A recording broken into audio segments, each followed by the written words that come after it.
Pinakulong nga po namin yan dahil na contempt eh. Ano po ba, parang nililibak po ba yung House of Representatives at siyang nilagay ulit dyan na OIC? Wala na po bang mas pulpul kaysa dyan, Mr. Secretary? Welcome to Philbright Channel. Magandang umaga po, Your Honor. Good morning po. Kanina po ay tinatanong kayo ng aking mga kasama tungkol sa IRM. Ang gusto ko pong itanong muna sa inyo, ano po ba yung legal basis po ng IRM, Mr. Secretary? Meron po tayong Republic Act 7875 at saka yung pong RA 11223. Meron din po yung Proclamation number 922, Your Honor. Proclamation number 929 po, series of 2020. This, along with Proclamation number 929, are the basis of classifying COVID-19 as a so-called fortuitous event. Republic Act number 11469, or the Bayanihan to Heal as One Act. Yun lang po, Your Honor, Mr. Chairman. Mr. Secretary, kasi binasa ko rin po yung Republic Act 7875 at saka yung amending legislation, yun pong 9141. Tiningnan ko po yung mga guiding principles, Mr. Secretary, sa pagsasagawa po ng katungkulan o mandato ng PhilHealth para sa kaligtasan at kalusugan ng ating mga kababayan. Yung economical use of resources po palaging nandoon eh. Ang totoo nun, meron pa pong isang paragraph Q, may sinasabi puro na cost containment. Ang sabi po rito, the program shall incorporate features of cost containment in its design and operations. Ibig sabihin po, Mr. Secretary, ang nangyari po kasi, Mr. Secretary, napakabilis po ng pagpapatupad ng IRM, pero nagkulang sa mekanismo kung paano ito ay maiingatan. Katulad po ng tinanong sa inyo kanina, hindi naman po mga COVID cases yung pinuntahan ng mga ibang pondo, katulad ng dialysis at iba't ibang mga kaso. Iyon pala ay meron naman kayong all case rate na kung saan tinatanggap ang lahat ng mga ailments o lahat ng procedures. Pero nagkakaroon po ng hindi malinaw at confusing mechanism in the implementation of IRM simply because the guiding principles were not followed. Ang napansin po namin, Mr. Secretary, ang dami po kasing ginagawa ang EXICOM ninyo na sa tingin namin ay napapalusutan ang board. Bibigyan ko po kayo ng halimbawa, Mr. Secretary. Noon pong December 5, 2017, ay meron kayong ginawa na PhilHealth Board Resolution number 2334. Sapagkat dito, kahit napatunayan po ang isang healthcare provider or healthcare institution na nagkaroon ng maraming paglabag administratibo, ito ay pupwede ninyong kansilahin ang kanilang suspendihin ang kanilang accreditation. Pero dahil dito sa PhilHealth Board Resolution na ito, nagkaroon ng shift from suspension or revocation of their accreditation, you shifted into the maximization of penalties. Sino po ba sa EXICOM ang nagpanukala nito? Ang isang pinaghalimbawa namin dito yung perpetual succor, na kung saan nagkaroon na po ng findings na suspension ng inyong arbitration office, in-uphold din po ng inyong board na dapat suspindihin ng 3 buwan yung PhilHealth ay yung perpetual succor. At nung pumunta sa Court of Appeals naman yung perpetual succor, ganun din ang ginawa ng Court of Appeals. In-uphold naman ang desisyon ninyo sapagkat napatunayan nila na tama po ang inyong desisyon. Pero dahil dito sa PhilHealth Board Resolution na ito, nagamit ito para palitan na lang yung desisyon na yon. Sa mga tweet, hindi na po ninyo sinispinde ng 3 buwan yung perpetual succor, minaximize na lamang po yung fine at ginawa pong 100,000. Mr. Secretary, yun pong Republic Act 7875, malinaw po ang sinasabi. Hindi po kayo pwedeng mag-fine ng isang health care institution na lalagpas sa 50,000. Pero dito sa inyong ginawang resolution, nabaliwala po yun. Na-violate po yung 7875. Gawin na lang fine. Ito po bang PhilHealth resolution na ito, sa tingin ninyo ay legal, Mr. Secretary? Secretary Duque? Yes, go ahead. Yes, Your Honor, Mr. Chairman. Tingin ko po ang mandato ng PhilHealth ay siguraduhin po na ang mga miyembro ay hindi mawawalan po ng sapat na serbisyo, lalo na po sa mga malubhang mga sakit. Mr. Secretary, may I cut you short, Mr. Secretary? Wala na po. Alam na po namin yung argumentong ginamit nyo sa PhilHealth Board Resolution 2334. Pero dito po sa kaso ng perpetual succor, Mr. Secretary, na ito ay located sa Cebu. Alam naman po namin meron pong 6 na level 3 na hospitals doon. Hindi naman po nangangahulugan na kapag kayo sinuspindihan ng 3 months, wala nang pupuntahan yung mga pasyente. Ang totoo po, Mr. Secretary, nabasa ko po yung minutes ng inyong meeting. Doon po, nakita ko na may 6 namang hospital na level 3 din po. Pero ang totoo, inamin po doon sa minutes na yon, nandito yata si Attorney Mangasar, meron pang Attorney Grande doon na nagsasalita galing sa inyong opisina representing your office, na meron pong ilang mga sisters ng perpetual succor ang pumunta sa opisina ni Attorney Mangawang. At sinasabi nila doon, kawawa naman po yung mga ilang pasyente ng hemodialysis. Ganun po ba ang magiging kadahilanan lamang, Mr. Secretary? E di sasabihin po ng iba, sabi nga ng isang paghahalimbawa namin, pag hinuli ng pulis yung driver, wag naman po, kawawa po itong mga pasahero namin. Hindi po ganun yata ang sinasabi ng batas eh. Kahit na po ibalanse natin to, Mr. Secretary, paano natin madideter, paano natin matatakot ang mga healthcare institutions na gumawa ng sarit-saring napakaraming mga paglabag kung patatawarin naman pala natin sila. Yung argumento na kawawa naman ang mga pasyente ay hindi po dapat tanggapin na ganun lang sapagkat nakalabag din sila.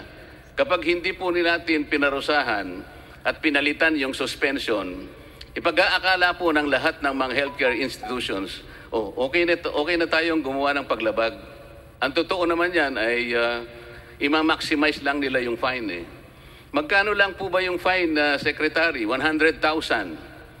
Sa kaso po ng PhilHealth, nag-a-average po siya ng 30 million per month na claims mula sa PhilHealth. So pag sinuspindi nyo siya ng 3 months, 90 million maliwanag ang mawawala sa kanya. Eh di putong-puto, baryang-barya lang yung 100,000.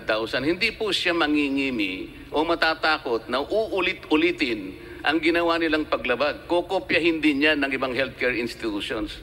Kaya ang tanong ko po sa inyo, baka gusto po ninyong aralin uli at i-revoke itong PhilHealth Board Resolution na ito sapagkat ito'y nagagamit hindi para sinupin po ang pondo ng PhilHealth, kung hindi para paglaruan ang PhilHealth, Mr. Secretary. Maraming salamat po. Yes, Your Honor. Ay sasailalim natin ito sa pag-aaral at paglilipaso. Tignan ang mga datos dito.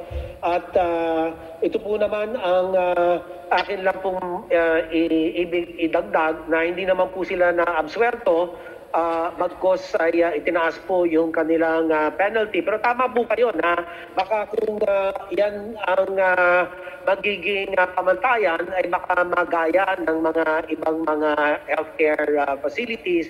Pero tama po kayo, sir. Pag-aaralan po natin ito sa lalong madaling panahon para makita talaga kung saan ang mga puwang at kung paano po tutugunan at nang maiwasan ito pong mga ganitong mga sitwasyon. Mr. Health Salamat Secretary, total po ay papunta naman kayo sa pagre-revoke nitong PhilHealth Resolution 2334 at alam ko naman pong i-revoke ninyo sapagkat maling-mali.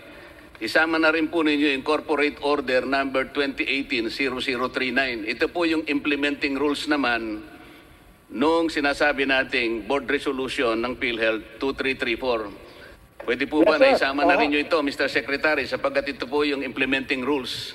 Maling-mali rin po ang pinagagawa nitong mga, ito po, nandito yata si Attorney Laura Mangasar. Nandito po ba kayo? Hindi po kasi magiging mabuti, Mr. Secretary. Nasa harap po ng napakaraming administrative na paglabag ng mga HCIs, o mga health care centers, ay papalitan nyo lamang basta nawawala po yung inyong quasi-judicial power na nasa Republic Act 7875. Kaya po humaba itong pagtatalong ito, Mr. Secretary, at napapunta pa nga po sa pagkakakontempt ng inyong isang abogado rito dahil pinipilit niya na kahit po pala pinagtibay na ng inyong arbitration board at pinagtibay na rin ng inyong PhilHealth board, at kayo naman ay sinuportahan ng Solicitor General, ipinipilit po niya sa kanyang pangangatwiran na pwede pa rin yung palitan dahil ang PhilHealth po ay merong quasi-judicial body. Kaya po siya napilitang i-contempt namin sapagkat kung ano-ano po yung pinagsasasabi niya eh. Kahit basahin po ninyo yung Republic Act 7875, yung quasi-judicial power ninyo, hindi po saklaw. Napapalitan ninyo mismo ang sarili ninyong desisyon, lalong-lalo na kung ito'y pinagtibay na ng korte. Ngayon, nung tinanong po siya, kung titindigan pa niya yung sinasabi niya, malupit po ang kanyang sagot. I stand by my opinion. Kasi po gumawa siya ng opinion eh. Gumawa siyang legal opinion, Mr. Secretary, 1 year after the promulgation of PhilHealth Board Resolution 2017. Kayo po pala ay po pwedeng palitan ng inyong desisyon kahit na ito'y pinagtibay na ng korte. Napakalaki po ng implication noon. At yan na po namang opinion niya, ipinagtibay pa po ng opinion ng Office of the Government Corporate Counsel. Eh kung ganito po yung mga abogado ninyo, Mr. Secretary, palagay ko mawawala kayo sa hulog. Kanya po pala napakarami ninyong pagdidesisyon na hindi po tumatama. Ang totoo po niyan, ewan ko kung totoo lang, nandito siguro yung mga iba. Bago po ma-appoint yung bagong PhilHealth President, yung natitirang ex-ecom po ninyo, imbestigahan po ninyo, Mr. Secretary, mukhang nag-uusap-usap sila, and the ex-ecom was presided by Arnel De Jesus. Arnel De Jesus, na ngayon ay hindi makapunta rito sapagkat napakarami raw niyang dinaramdam. Pero he presided an ex-ecom meeting installing Attorney Pocallan as the OIC, Senior Vice President for Legal. Salamat po. Yung pong pagtatalaga nitong mga OIC, ang layunin lang po, ang aking pagkakaintindi, ay para hindi po matigil ang day-to-day operations, exigency of service, o yung pong maputol ang serbisyo, Mr. Chairman. Mr. Secretary, kayo na rin po nagsabi, para sa exigency ng service, dapat ipalit yung pinakamahusay. Pinakulong nga po namin yan dahil na-contempt eh. Ano po ba, parang nililibak po ba yung House of Representatives at siyang nilagay ulit dyan na OIC Wala na po bang mas pulpul kaysa dyan, Mr. Secretary? Hindi na nga po namin maintindihan yung kanyang legal opinion. Isip-isipin po ninyo, ang sinasabi niya, even the finality of judgment, the immutability of judgment can be changed. Sinabi po niya yung kadahilanan. Isa po, clerical error. Ang isa po, non-pro tunc. Yung minsan naman po ay invalid, void ang judgment. Yung iba po naman ay buhay at kamatayan ang pinag-uusapan. Yung isa ay technicality. Alin man dito po ay hindi magagamit kung ang pag-uusapan po yung kaso ng perpetual succor sapagkat itong mga bagay na ito ay clerical errors lang. Tinanong namin siya kung clerical errors ito, kung void ang judgment ng arbitration ninyo. Hindi. Kung meron technicality, kung merong negligence, wala po. O bakit mo pipilitin ngayong palitan? Ang tanong po namin, hindi naman pala nyo sususpendihin ng perpetual succor, bakit nagrigodon pa kayo at umabot pa kayo sa Court of Appeals, doon din pala ang tuloy. Hindi po bang kasabihan natin, pagkahaba-haba man ang prosesyon, Secretary, sa simbahan din pala ang tuloy. So, nakikita po namin dito yung kawalan ng mekanismo. The rules broke down, Mr. Secretary. Pag ang pag-uusapan po ay paggasta, napakabilis po. Pero pagka ang pag-uusapan, accounting, reimbursement, pagsinop, yun po yung wala. Meron pa nga po akong nakopya ng chat ng mga abogado ninyo Kung aaminin lamang nila, alam po ba ang sabi niyo doon sa chat? Nag-chat-chat si Atty. Del Rosario, merong Atty. Bandurio, merong isa pang, basta tatlo sila, Mr. Secretary. Hindi lang daw kami pwedeng idemanda, pero mali daw yung basihan ni Congressman Barsaga. Hindi naman daw pinalitan hindi naman daw ni-reverse ang Court of Appeals. Mr. Secretary, hindi natin pinag-uusapan ng reversal. Ang pinag-uusapan natin, yung pagpapalit ninyo ng desisyon sa kabila ng napatunayan na nga na ito'y nakagawa ng pagkakasala. Bakit pa ninyo in-uphold at bakit pa ninyo pinayagang pumunta sa Court of Appeals? Di dapat sinuspindi nyo na lang. Total suspension Ang ginawa ninyo, pinalitan ninyo yung suspension. Yun po yung issue. Kaya ang sinasabi ni Atty. Pucallan at ang inyong magagaling na mga abogado, pwedeng palitan. Doon po sumasabit ang mga regulation, Mr. Secretary. Yung po pwede. Yung case-to-case basis. Doon papasok yung discretion. Doon papasok ang corruption, Mr. Secretary. Kaya hindi po malinaw, hindi po istrikto ang pagpapatupad. Yun lamang po ang aming observation, Mr. Secretary. Yeah. Hey guys, thanks for watching this video. Don't forget to like, comment, and subscribe. Bye!